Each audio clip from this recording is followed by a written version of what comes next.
I sat there in shock. I didn't know how to feel. My whole life, I had dreamt of the perfect life. You know, with a happy family, a big house, a good job, and maybe 3 to 5 kids. But now my dreams were being crushed. I looked at the doctor and nervously asked, "Is it possible for me to ever have children?" What she said next broke my heart. When I was younger, I used to attend a Catholic confirmation class every Wednesday. One thing that really confused me was the idea that birth control was bad because I had been on it since I was 12 years old to help me with my intense cramps and heavy flow.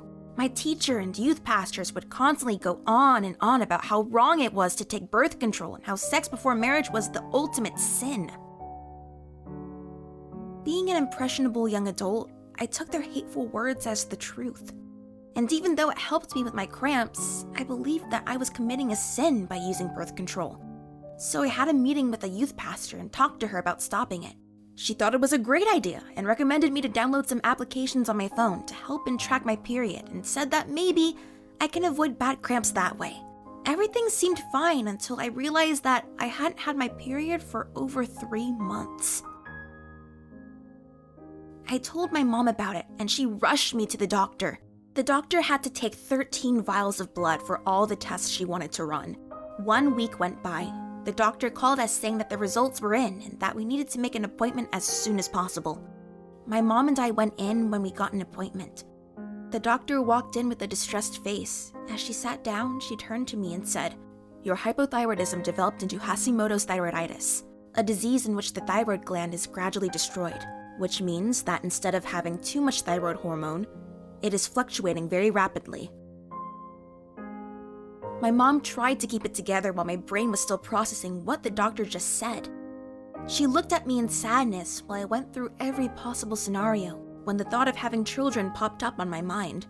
I needed to know, so I looked at the doctor and tried to keep my voice from shaking as I asked her if there was any possibility that I could have kids in the future. But she told me that because of my condition, the chances were very small. I sat there in shock. I felt like I couldn't breathe. No kids?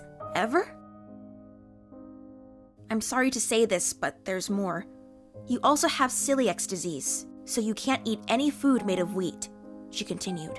At that point, everything was still sounding okay until the doctor gave me the worst news. Also, we tested your estrogen level, and it's so low, the amount you have is like the amount we find in a 55-year-old lady in menopause. What? Menopause? I looked at the doctor stunned when she said, "I'm so sorry to say this, but that means you have premature autoimmune ovarian failure." After that, I started taking estrogen supplements, and for a while, my health was finally stable. I tried not to think about my future and look at the positives. I promised myself that as soon as I started to get better, I would go see a fertility specialist in hopes that maybe, just maybe, I'll be able to have kids. As soon as I turned 18, I made a trip to see one. I was incredibly nervous, but excited. I had been waiting for this day to come and tried my best to make sure that I was healthy. A nurse came in and took my blood to run some tests. While I waited in the room, I couldn't help but think of the worst. I dreamt of having kids my whole life, and the idea of not being able to have the chance would break me.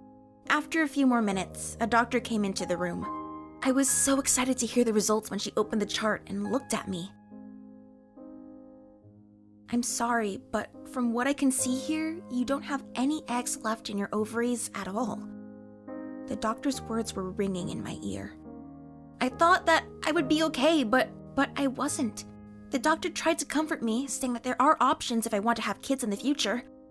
I sat there fighting back the tears while listening to her speak. She said my chances were slim, but I could have an egg donor, which would give me the possibility of kids.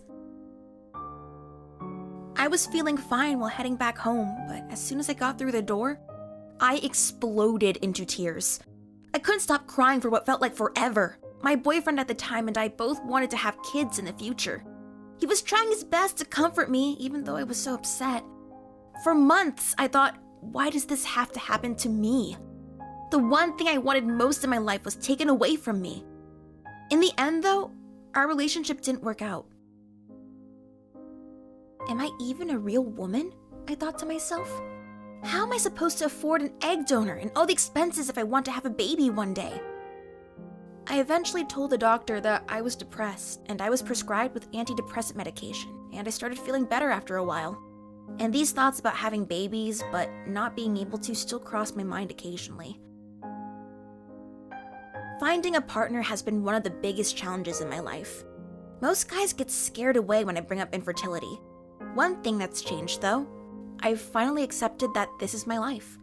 Being sad is not gonna do any good for me. I'm now 22 and I finally met a man who supports me and loves me. And most importantly, he accepts who I am and is ready to take this journey with me. If any of you are struggling with infertility problems, always remind yourself to not give up and that there are many options out there available for you.